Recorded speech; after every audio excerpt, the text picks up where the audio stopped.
네, 오늘 본문의 제목은 사랑하는 아들 디모데에게라는 제목입니다. 사도 바울이 영적으로 낳은 아들 디모데에게 주신 말씀입니다.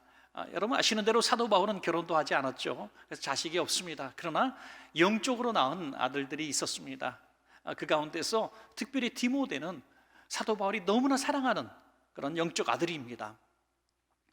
오늘 함께 보신 디모데 후서는 학자들에 의하면 이 바울이 쓴 성경의 맨 마지막 성경으로 이렇게 알려져 있습니다.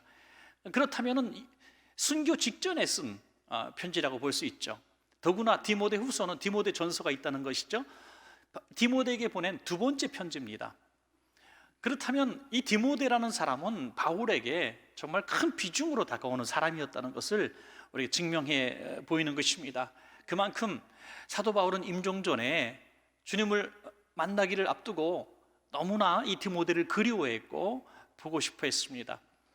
저는 이 디모데가 누군가 정말 여러 가지 성경에 또 사도행전에 많이 기록되어 있지만 크게 이렇게 저는 표현할 수 있습니다. 하나님께 사랑받고 주의 종들에게 사랑받고 성도와 이웃들에게 사랑받은 사람이다, 이렇게 생각이 되어집니다. 어린이 주일입니다, 여러분.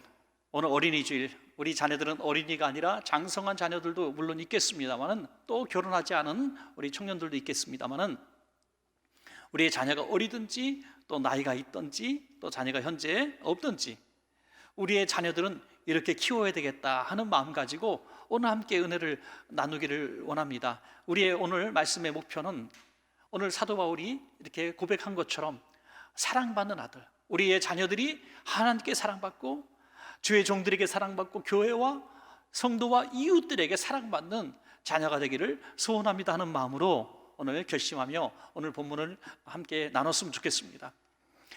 여러분, 자녀 교육에 관한 한 우리가 정말 탁월한 사람 별로 없는 것 같아요.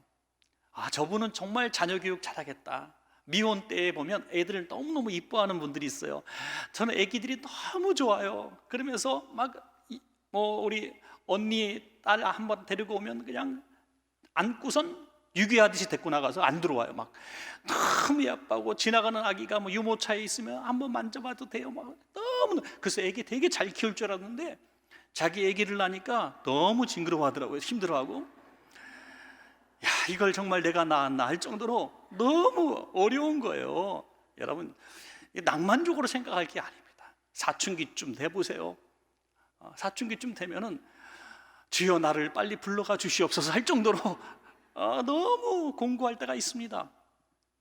물론 문제없이 잘 자라주는 아이도 있겠지만 정말 자녀들은 부모에게 정말 큰 기쁨도 위로도 되지만 고통도 또 번민도 주는 존재가 틀림이 없는 것 같습니다.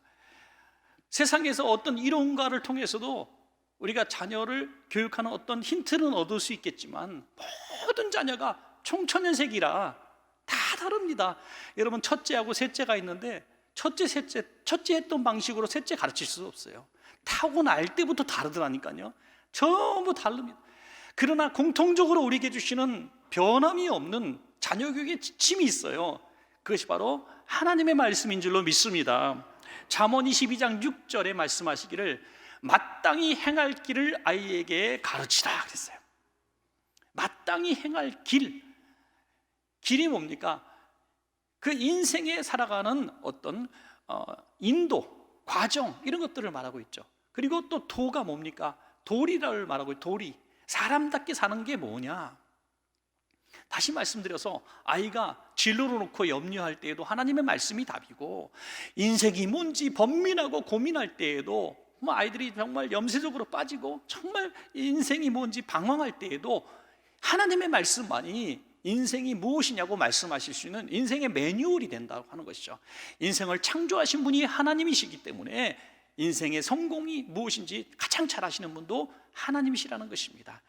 그러므로 우리가 우리 자녀를 키울 때에 하나님의 말씀으로 키우고 하나님께 사랑받고 이웃에게 사랑받고 주의 종들에게 사랑받는 자녀로 키운다면 가장 성공적인 자녀가 되는 것입니다. 오늘 주의 종이 사랑을 받고 하나님 사랑받는 거 분명한데 사람에게 사랑받는 증거는 어디서 볼 수 있느냐? 오늘 본문 사도행전 16장 2절에 좀 자세히 나와 있는데요. 디모데는 루스드라와 이고니온에 있는 형제들에게 칭찬을 받는 자다, 이렇게 말씀하고 있죠. 루스드라는 디모데가 사는 동네고요, 이고니온은 바로 인근입니다. 사도 바울이 전도 여행을 갈 때마다 지나가는 코스죠. 뭐 루스드라, 이고니온, 에베소 이렇게 거쳐서 올라갑니다. 그러므로 아주 가깝게 인접한 동네죠. 오늘날과 달리 우리 옛날에도 그랬지 않습니까? 우리 마을을 벗어나서 산 적이 별로 없는 적이 참 많았습니다. 감나무골, 배나무골 같이 만나는 것 정도가 대단한 일이었죠. 그런데 이 청년이 어떻게 신앙생활을 잘했는지, 자기 사는 동네는 물론이고 사도 바울이 복음을 전거하는 코스대로 그 이웃 동네까지 대단한 젊은이로 소문이 났다는 거예요. 그래서 칭찬을 받았다는 것입니다. 얼마나 놀라운 일입니까? 우리 자녀들이 정말 이후에 지역을 넘어서, 우리 교회를 넘어서 이 세상에서도 존경과 칭찬받는 자녀 되시기를 주의 이름으로 축복합니다. 그 비결이 뭐냐? 그 비결, 오늘 두 가지 말씀을 통해서 함께 여러분들 가슴에 새기고 우리 자녀 교육의 방법을 다시 한번 생각하는 시간 됐으면 좋겠습니다. 따라합시다. 첫째, 믿음을 유산으로 남겨야 합니다. 아멘. 우리 자녀가 하나님께 사랑받고 종들에게 사랑받고 이웃에게 사랑받는 자녀가 되게 하기 원한다면, 또 빛나는 인물 되기를 원한다면 무엇보다 믿음을 유산으로 남겨야 한다는 거죠. 너무나 당연한 말씀 같고요, 우리 믿는 사람이라면 뭐 늘 아는 말씀 같은데 정말 그렇습니까? 라는 깊이 있는 질문을 드린다면 우리가 머뭇거릴 수밖에 없어요. 왜냐하면 우리 살아가면서 우리 모든 부모님들의 마음속에는 자식에게 뭔가 남겨주고 싶은 마음이 다 있는데 99.9%가 물질에 관계된 거라는 거죠. 집을 남겨주고 싶고, 돈을 남겨주고 싶고, 내 자리를 남겨주고 싶고, 뭐든지 그런 부분으로 생각하죠. 그러나 99.9% 믿음을 하나만 남길 수 있다면, 믿음을 유산으로 남겨줄 수 있다면 얼마나 좋을까. 많은 것들 남겨주지 못해도 믿음을 유산으로 남겨주면 디모데 같은 큰 인물이 될 줄로 믿습니다. 여러분, 디모데후서 1장 3절부터 5절까지 보시면, 내가 밤낮 간구하는 가운데 쉬지 않고 너를 생각하여 정결한 양심으로 조상적부터 섬겨오는 하나님께 감사하고 내 눈물을 생각하여 너 보기를 원하면 내 기쁨이 가득하게 하려 함이니, 이는 내 속에 거짓이 없는 믿음이 있음을 생각함이라.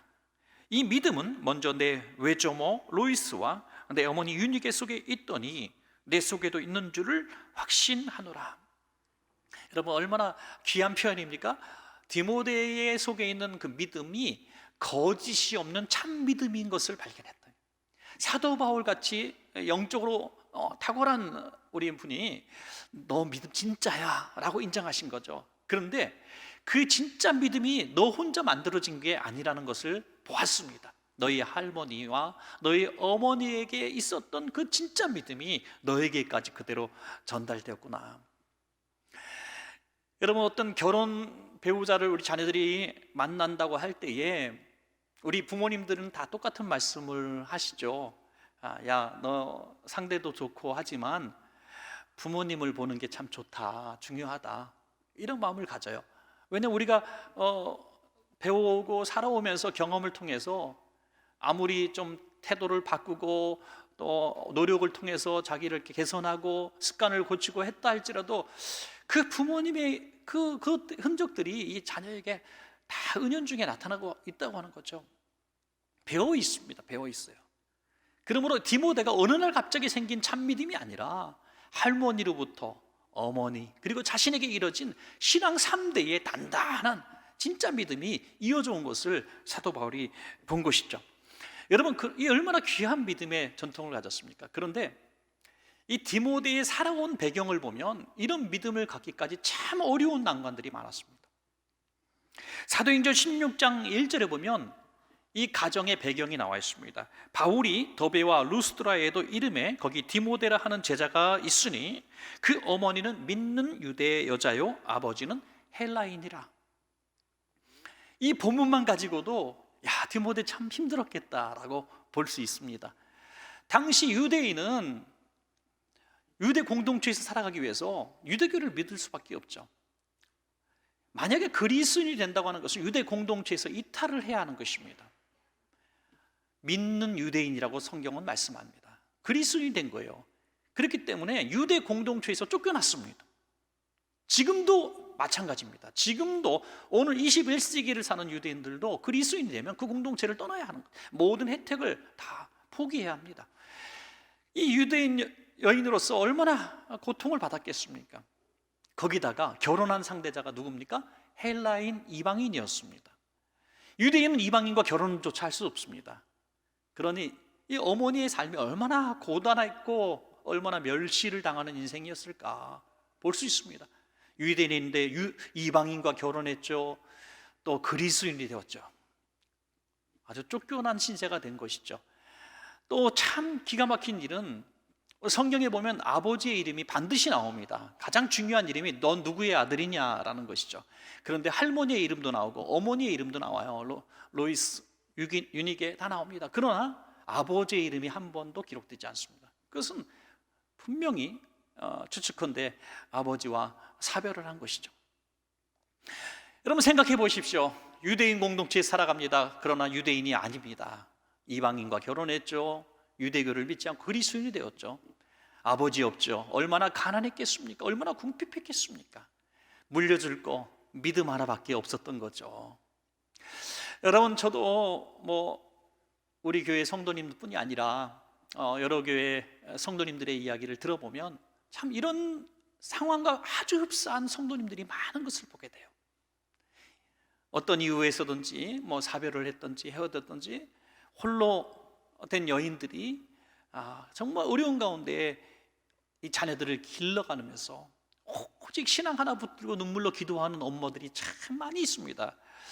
참 어느 교회나 다 있어요. 어느 교회나 정말 어디 기댈 데도 없고 또 경제력도 없으니 이 아이 키울 때에 얼마나 외로웠겠습니까? 학교를 가도 또 교회를 가도 또 아이들 친구를 만나도 아빠 뭐 하시니? 너는 아빠 어딨니? 이런 얘기를 할 때 얼마나 힘들었겠어요, 여러분. 더구나 가난했으니까 얼마나 힘들었겠습니까? 이런 가운데 이 어머니는 더 하나님 앞에 매달렸겠죠. 하나님, 가진 것도 없습니다. 배경도 없습니다. 이 아이가 기댈 언덕이 없습니다. 하나님이 아버지 되어주세요. 아마도 이런 고백과 이런 믿음 때문에 사도 바울이 이 아이를 영적 아들로 양자로 삼았던 것 같아요. 여러분 그 어려운 가운데 혹시 계신 분들 계십니까? 아이에게 다른 사람들처럼 풍족하게 못해줬다고 빌딩은 고사하고 집은 고사하고 지금 학원 보낼 돈도 없고 아이에게 직장 정말 힘들어하는 아이에게 정말 뭔가 보태줄 능력이 없다고 슬퍼하는 분들 계십니까? 아무것도 없다 할지라도 여러분 희망을 가지세요. 믿음 물려주시는 것이 최고의 유산입니다. 믿음 물려주는 게, 이 믿음 물려주는 것이 이 아이의 가장 큰 성공의 비결이 되는 것이죠. 믿음 물려주려면 꼭 두 군데의 협력이 있어야 되는데 그것은 가정과 교회의 협력이 있어야 합니다. 이 자녀가 믿음을 유산으로 받게 하기 위해서는 가정과 교회의 협력이 없이는 이 아이가 올바른 믿음의 유산을 받을 수가 없습니다. 디모데 후서 1장 5절을 제가 아까 읽으신 부분을 다시 한번 읽어드리겠습니다. 이 믿음은 먼저 내 외조모 로이스와 내 어머니 유니게 속에 있더니 내 속에도 있는 줄 확신하노라. 가정의 믿음의 공동체였다는 거죠. 할머니와 어머니와 이 디모데가 같이 예배 공동체로 성장한 것이죠. 자연스럽게 예배가 익숙해지고 신앙생활이 익숙해진 것입니다. 그래서 이름도 디모데라고 졌죠. 디모데는 하나님을 경외함이라는 뜻을 가지고 있어요. 이름부터 하나님을 야 너는 하나님을 경외해야 한다. 너는 하나님을 경외해야 한다. 하나님 경외하기 위해서 유대 공동체에서 배척을 당하고 이 고통을 받고 있지만은 너는 그래도 하나님을 경외해야 한다. 하나님은 너의 아버지로 삼아야 한다. 오래전에 우리 교회 성도님이신데요, 이런 비슷한 상황 가운데서 아이를 길렀습니다. 아이들이 교회 안에서 어릴 때부터 잘 자랐죠.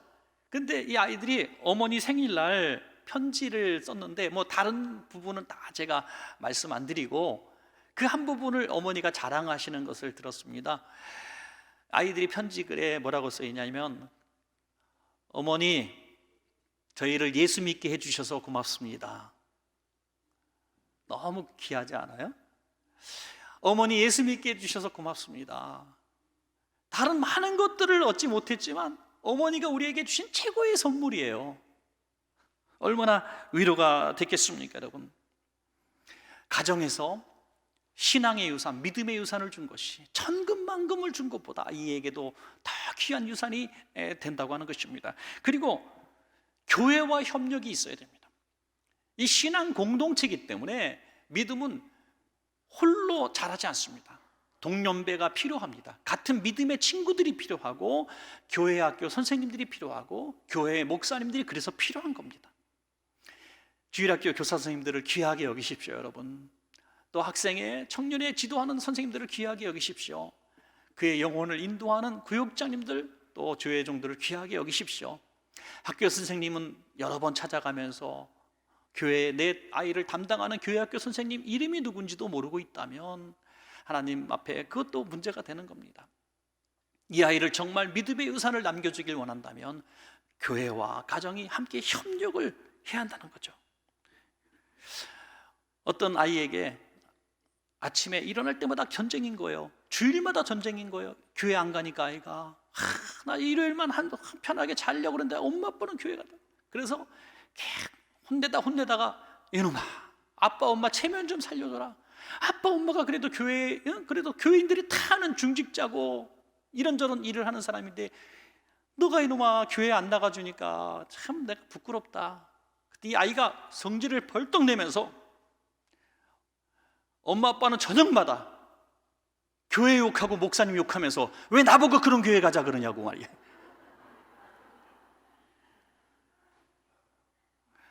목사님자 붙이는 거 내가 들어본 적도 없는데 김 목사, 박 목사 해가면서 밤새도록 교회 욕하고 목사님 욕하는데 왜 그런 교회 나보고 가라 그러냐고. 차라리 다른 교회 가겠다고. 그냥 지어낸 얘기입니다, 여러분. 지어낸 얘기예요. 누구 얘기하는 거 아닙니다. 빨리 약을 쳐야지.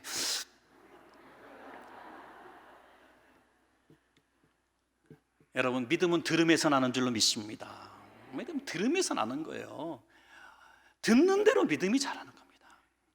가정에서 믿음이 있는 얘기를 하고 교회 목회자들을 존중하는 이야기를 하고 또 가정에서 교회 학교 선생님들과의 교통, 소통도 하고 이런 관계 속에서 아이의 믿음이 자라는 거지 뭐 그냥 교회 학교 맡겼으니까 교회에서 책임져 그 맡겨지는 게 아니죠. 저에게도 그런 청년들이 또 학생들이 뭐 몇 명 있는 것이 참 고맙더라고요.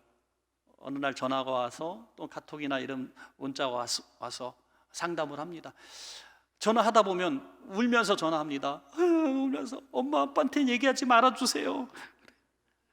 엄마한테 말할 수 없는, 아빠한테 말할 수 없는 걸 목사에게 얘기한다는 것도 참 고맙더라고요.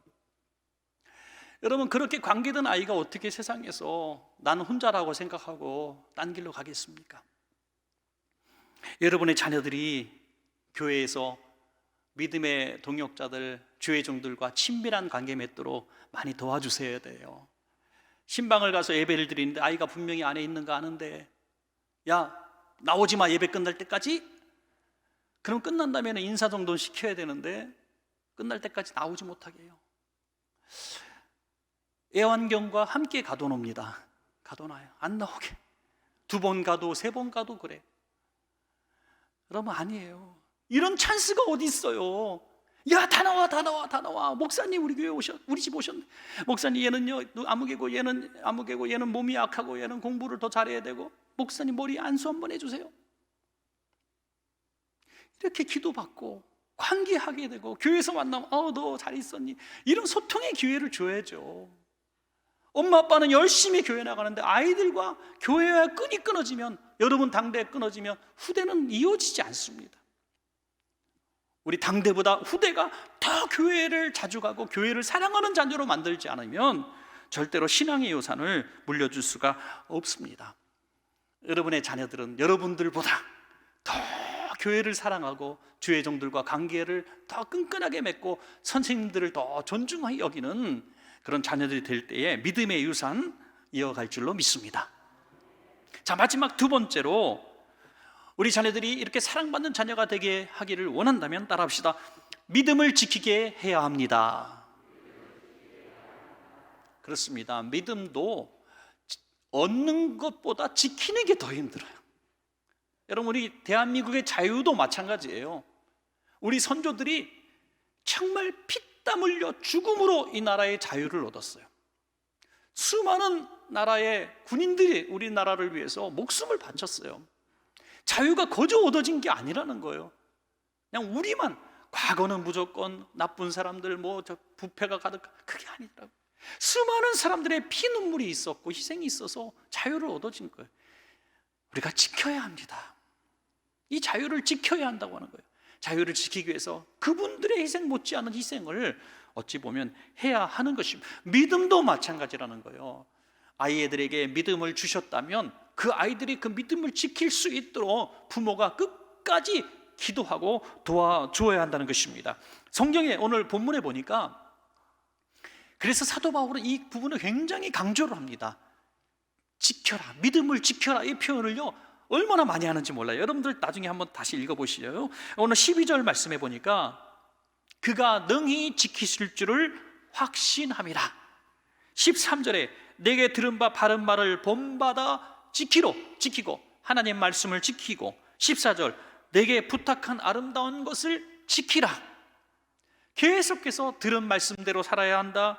하나님께서 너를 지키실 거야. 내게 부탁한 그 메시지들을 지켜야 한다. 계속 믿음을 지키라고 말씀을 하고 있습니다. 여러분, 신앙생활 우리가 한 번 구원받은 사람 교회 안 나와도 구원 지킬 수 있겠습니까? 쉽지 않습니다. 그래서 끊임없이 계속 신앙생활하고 끊임없이 기도하고 끊임없이 주님과 가까이 하려고 몸부림치는 이런 노력 때문에 우리가 주님 만나는 날까지 이 믿음 지킬 수 있는 것입니다. 여러분, 그러면 지키는 가장 강력한 무기가 무엇일까? 성경에서 다 나와 있습니다. 오늘 사도 바울이 디모데가 믿음을 지킬 수 있는 가장 강력한 무기는 바로 성경이라고 말씀하고 있습니다. 성경에 대해서 말씀합니다. 오늘 본문 3장 14절부터 15절까지 보시겠습니다. 그러나 너는 배우고 확신한 일에 거하라. 너는 내가 누구에게서 배운 것을 알며 또 어려서부터 성경을 알았나니 성경은 능히 너로 하여금 그리스도 예수 안에 있는 믿음으로 말미암아 구원에 이르는 지혜가 있게 하느니라. 아멘. 여러분의 자녀에게 오늘 이러한 본문을 읽어줬으면 참 좋겠습니다. 야, 너 성경대로 살아야 돼. 그런 책도 참 많은 것 같아요. 성경이 만든 사람 이런 거요. 여러분, 어릴 때부터 신앙생활하다 우리 자녀들이 커가면서 나름대로 번민을 합니다. 또 고민하고 갈등하죠. 세상과 교회 안에서 하나가 되지 못하고 참 혼란스럽기도 하죠.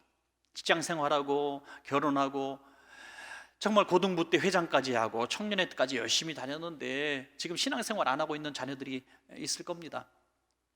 부모님들 너무 걱정하지 마세요. 저는 어릴 때 같이 신앙생활 쭉 하고 믿음을 유산으로 심겨준 자녀라면, 그것이 믿어진다면 저는 전혀 두려워할 필요가 없다고 믿습니다. 커서 이제 사정에도 안 듣고 때려도 안 듣고 막 눈물만 흘리는 분들 계신데 염려하지 마세요.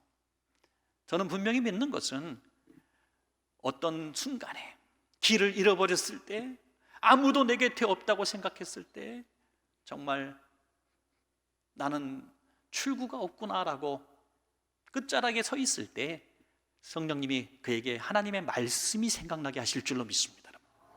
말씀이 생각나는 거예요. 우리 많은 성도님들이 그런 간증을 해요.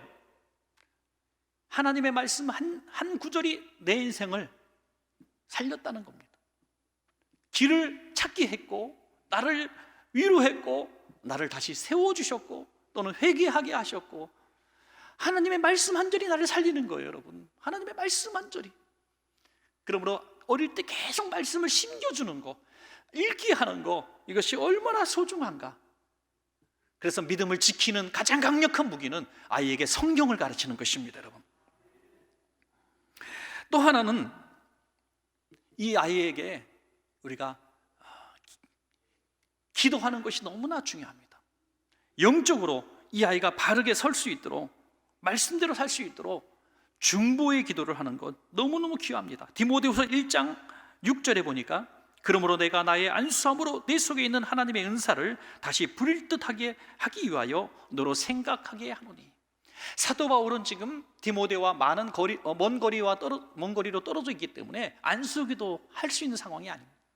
그런데 내가 나의 안수함으로 너의 은사를 부릴 듯하게 했다. 사랑하는 여러분 자녀가 지금 해외에 있든지 아니면 이미 결혼해서 다른 가정을 꾸리고 있든지 또는 지금 군대에 있든지 가정에 집안에 있지만 집안에 있는 큰아들처럼 탕자가 아닌 큰아들처럼 부모와 마음이 많이 멀어져 있든지, 여러분 우리가 이 문제 해결하실 수 있는 분은 우리가 노력과 언행의 어떤 실력이 아니라 설득의 능력이 아니라 하나님께 있는 것을 믿으시기 바랍니다.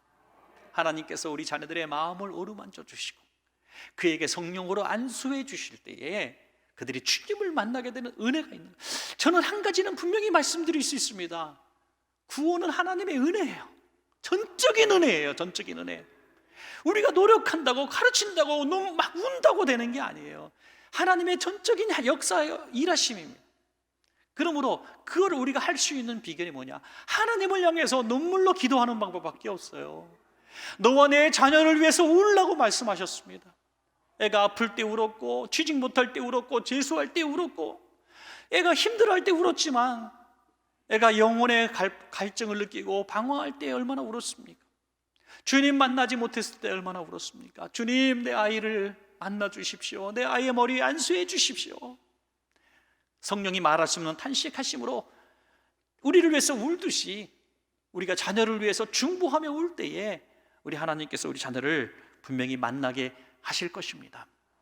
자, 믿음을 지키는 비결 두 가지 말씀드렸어요. 첫 번째는 말씀 성경을 가르치고, 두 번째는 우리의 중보 기도가 필요합니다. 마지막 하나가 더 필요해요. 아이가 사명 따라 살게 하는 겁니다. 목적 따라 살게 하는 겁니다. 아이의 목적, 인생의 목적이 무엇인지 진지한 대화를 나눌 필요가 있어요. 우리가 기도하면서 하나님 우리 아이들 잘 되게 해주세요, 사회에서 성공하게 해주세요, 물론 우리 모두가 그렇게 기도하고 있습니다. 그 기도가 절대로 잘못된 기도가 아니라 아주 옳은 기도입니다. 잘해야 합니다. 그런데 우리 마음속에 좀 다른 욕심들이, 자녀를 향한 욕심들이 있는 것 같아요. 큰아이가 너무 똑똑하다고 합시다. 너무 똑똑해. 얘는 막 천재야. 원하는 대학 다 갈 수 있고 뭐든지 할 수 있어. 근데 아이가, 엄마, 내가 신앙생활을 해보니까 인생의 최고 목적은 하나님의 영광인 것 같아요. 그래서 내가 돈 많이 못 버는 것 같지만 좀 내가 좀 돈을 조금 적게 벌지만 해외에 나가서 정말 어려운 아이들, 아프리카 같은 데 가서 구호하는 이런 단체에 가서 일하고 싶어요. 가슴이 털렁 내려앉죠. 아뿔싸. 야, 그건 둘째한테 맡기면 안 되겠니? 너는 뭐든지 할 수 있는데 왜 꼭 그걸 해야 돼? 그래서 공부 제일 못하는 아이를 목사 만들려고 하는 마음이 있는지도 모르겠어요, 여러분. 인생의 목적을 아이들이 안다는 것이 얼마나 감사합니까, 여러분? 하나님의 영광을 위해서 내 인생을 설계하셨다는 사실을 아이들이 깨달았을 때 얼마나 감사합니까? 이걸 모르기 때문에 방황하는 거예요. 아니, 부모가 그런 영향을 주는 것 같아요. 야, 돈 많은 직업이 최고야, 돈 버는 직업이 최고야, 존경받는 직업이 최고야, 자꾸 암시하는지도 모르겠어요. 아니에요. 하나님의 영광을 위하여 우리를 지으신 목적대로 살아가게 한다는 것이 얼마나 소중한지.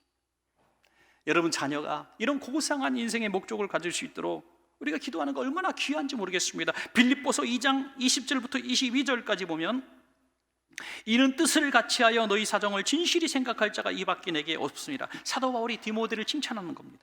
그들이 다 자기 일을 구하고 자기 욕심대로 살았다는 거예요. 자기 인생의 목표대로 살았다는 거예요. 그러나 디모데는 그리스도 예수의 일을 구하지 아니하되, 그들은 구하지 아니하되 디모데의 연단을 너희가 아나니 자식의 아버지에게 함같이 나와 함께 복음을 위하여 수고하였다. 아멘.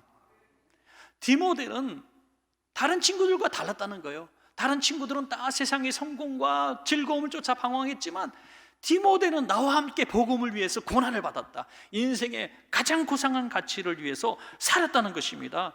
이걸 칭찬하고 있는 것입니다. 우리 자녀가 그런 인생의 목표를 가지고 살아가고 있다면 정말 얼마나 자랑스럽겠습니까?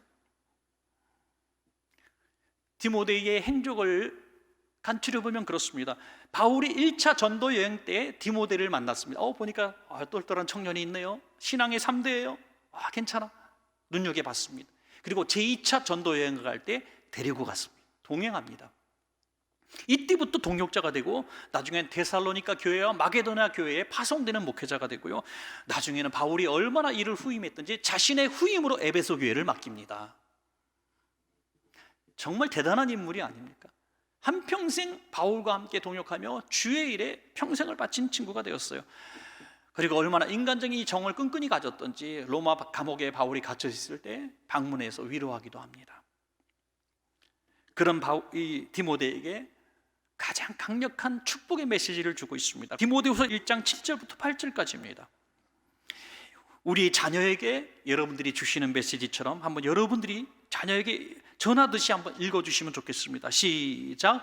하나님이 우리에게 주신 것은 두려워하는 마음이 아니요 오직 능력과 사랑과 절제하는 마음이니 그러므로 너는 내가 우리 주를 증언함과 또는 주를 위하여 갇힌 자 된 나를 부끄러워하지 말고 오직 하나님의 능력을 따라 복음과 함께 고난을 받으라. 아멘. 너 인생 절대로 두려워하지 마. 절대로 절망하지 마. 하나님께서 너와 함께 하실 거야 하는 축복의 메시지를 주고 있습니다. 그러므로 주님 주신 사명 따라 그냥 열심히 한번 살아보자. 인생의 목표와 가치를 분명히 가지고 살아가는 것입니다. 여러분, 이렇게 아름다운 가정 얼마나 좋을까요? 한 친구 얘기만 잠깐 드리고 말씀을 맺을까 해요. 제가 형제 모임처럼 가까이 지내는 목사님들 가운데 여러분 잘 아시는 그 장업봉 목사님 계시죠? 그 두 아들을 아주 잘 키웠어요. 그래서 그 사모님이 두 아들 잘 키웠다고 책도 2권이나 쓰고 극동방송이나 이런 데 계속 방송도 한 사례가 있습니다. 저도 그 두 아들을 너무나 잘 알고 친밀하게 지냈고요. 전에 아주 오래전에 그 큰아들 성찬 군이 여기 와서 첼로 연주와 간증도 한 적도 있죠. 그 아이가 좀 미숙아로 태어나서 굉장히 힘든 과정을 걸친 아이인데 그렇게 또 훌륭하게 잘 컸어요. 그 둘째 얘기를 잠깐 하려고 해요. 그 둘째 아이가 이제 고등학교를 이제 미국에서 나오게 됐는데 아이가 그렇게 유학을 다 보내게 됐어요. 너무너무 가난한, 이때 유학 고등학교 보낼 때는 개척교회였습니다. 그 목사님도 사모님도 너무너무 가난한 시골 출신이라 아이들에게 해줄 수 있는 것이 아무것도 없었습니다. 근데 정말 무료로 보내라고 가르치겠다고 해서 보내게 된 거예요. 너무나 큰 축복을 받았죠. 가서 이 아이와 이제 고등학교 졸업식 날 처음 이제 미국을 가게 됐어요. 이분들이 그 전에 갈 수가 없었어요. 돈이 없어서 갈 수가 없었다가 졸업식 날 처음 가게 됐는데 이제 공항에서 헤어지게 됐습니다. 둘째 아이가 유니세프 모금함을 보더니 뭐가 갑자기 동했는지 어머니가 잘 쓰라고 그렇게 피땀 흘려 주머니에 넣어준 돈 중에서 50불을 딱 꺼내더니 이 아이가 거기다 넣으려고 하는, 사모님이 놀래가지고 거품을 물고 달려드는 거야. 야, 그 돈이 어떤 돈이? 야, 그거는 모금함에는 1달러짜리 넣는 거야. 야, 너 그렇게 넣으면 안 돼. 더구나 옛날 얘기잖아요. 아주 오래전. 이 아이가 갑자기 당황을 하는 거예요. 엄마, 우리 집 가훈이 뭐지? 가훈? 주는 자가 받는 자보다 복되도다. 잠언에 있는 말씀이 가훈이에요. 엄마, 어릴 때부터 우리한테 그렇게 가르쳤잖아요. 마음이 동하고 주고 싶을 때 주라고요. 제가 너무 갑자기 넣고 싶어서 그래요. 그랬더니 이 사모님이 굽히지 않습니다. 1달러 갖고 벌벌 떨 때라고 이 책에 나와 있어요. 벌벌 떨 때라고. 엄마가 너무 힘들어서 그래. 너 이거 없으면 안 되잖아. 실제로 얘가 이제 고등학교 졸업하고 너무 연주를 잘해서 이제 장학생 선발하는 연주회를 갔는데 빵 사 먹을 돈이 없어서 벽 기대고 쓰러져 있었다고 그 얘기 듣고 집에서 막 통곡하고 어머니가 울었다는 얘기도 있어요. 빵을 사 먹을 돈이 없어가지고 그 힘겨워 연주회를 가면서 그렇게 가난하게 애를 키웠어요. 근데 이 아이가 이렇게 또 얘기합니다. 굽히지 않습니다. 어머니, 지금까지 우리를 그렇게 말씀으로 양육하시고 그렇게 살라고 해놓고 이제 와서 그러면 곤란합니다. 다 그러는 거예요. 그리고 결국 50불을 거기다 집어넣고 말더라는 거예요. 이 아이가 어떻게 됐습니까? 바로 대학에 이스트만 음대라고 하는 음악대학에 전액 장학생이 됩니다. 그리고 그 대학 졸업하고 예일 대학교에 전액 장학생의 생활비까지 받습니다. 그리고 이 큰 아들과 둘째 아들 합쳐서 받은 장학금이 다 계산하니까 10억 원이래요. 10억 원. 예. 10억 원이라니까 조금 솔깃하신 것 같아요. 10억 원. 이 아이 둘을 보낼 수 있는 돈이 하나도 없는데 이 아이 둘 다. 그러더니 결국 이 둘째 아이는 그런 착한 성품을 가졌던지 목사님이 되었습니다. 지금. 사랑하는 여러분, 뭐 그 한 가정의 얘기를 뭐 잠시 얘기해서 뭐 그런 가정처럼 다 될 수는 없지만은 하나님의 말씀으로 그냥 잘 양육한 아이들이 어떻게 살아가는가, 어떻게 멋지게 자기 인생을 개척해 나가는가에 대해서 좀 말씀을 드리고 싶었습니다. 우리가 언제까지 우리 자녀를 우리 손 안에 놓고 키우겠습니까? 보호할 수 있습니까? 책임질 수 있습니까? 우리 자녀가 하나님 앞에 바로 설 수 있도록 양육하셔서 하나님과 사람과 이웃과 주의 종들에게 사랑을 받는 귀한 자녀로 양육하신다면 디모데 같은 위대한 인물이 될 줄로 믿습니다.